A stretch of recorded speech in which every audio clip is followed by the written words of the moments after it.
The Honourable Dr. Nick Smith. Mr. Speaker, doesn't it speak volumes about the level of confidence in the leadership of the Labor Party that there's less than half the caucus here this afternoon to listen to their leader?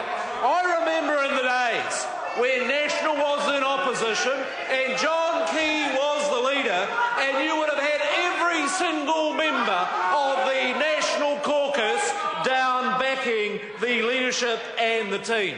But having heard the content, Mr. Speaker, I'm not surprised that the Labor caucus is sitting up in their offices embarrassed by the content.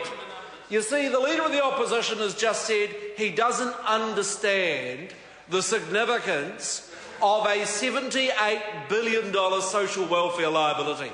Well, I say to the Leader of the Opposition, until he understands the scale of the welfare challenge and the importance of getting families into work and off welfare, he has no prospects of being a minister, let alone a Prime Minister in the government of New Zealand. You see, what a contrast there has been over the recess in the approaches to the challenges that face New Zealand. I want to commend Paula Bennett on the powerful work that she is doing to change this country for better in the way in which she's dealing with those welfare challenges.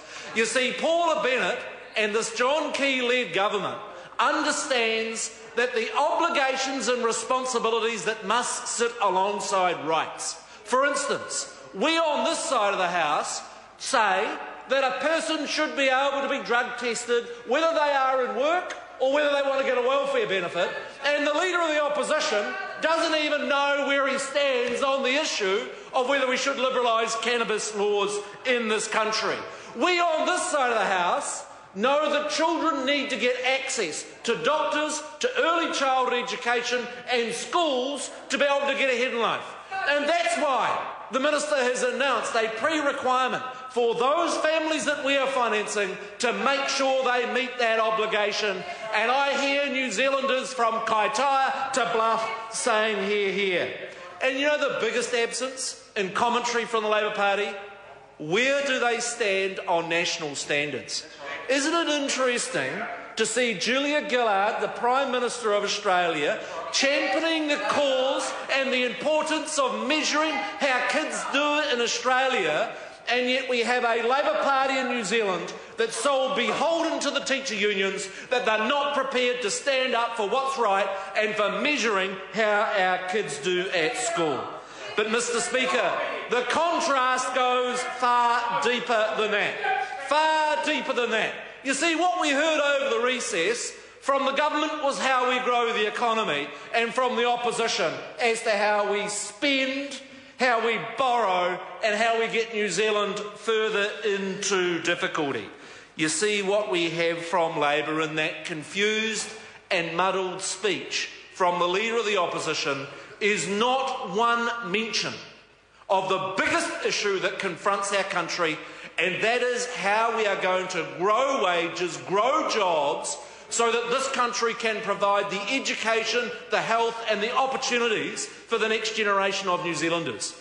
So often we on this side of the House have said that Labor's living on some different planet, and so how that was reinforced in the contribution today. All around the world, countries are trying to confront the issues of debt, of deficits, of how to grow the economy, and yet we have not had a single idea from members opposite on how to achieve those things. Let me just reflect, just quickly, Mr. Speaker, on the good things that this government is doing in that space. Firstly, let's look at the issue of jobs. There has been 40,000 new net jobs created in the last 2 years in the New Zealand economy, a faster rate of job growth than any other OECD country, and achieved in incredibly challenging financial times.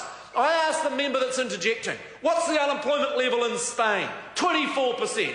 Italy, Ireland, where countries in Europe where they're over in double digits. New Zealand has one of the lowest levels of unemployment because of the competent economic management, the focus on growth, and that package of measures that colleagues are rolling out that gives this country hope for a brighter future. Chris Hipkins. Thank you very much, Mr.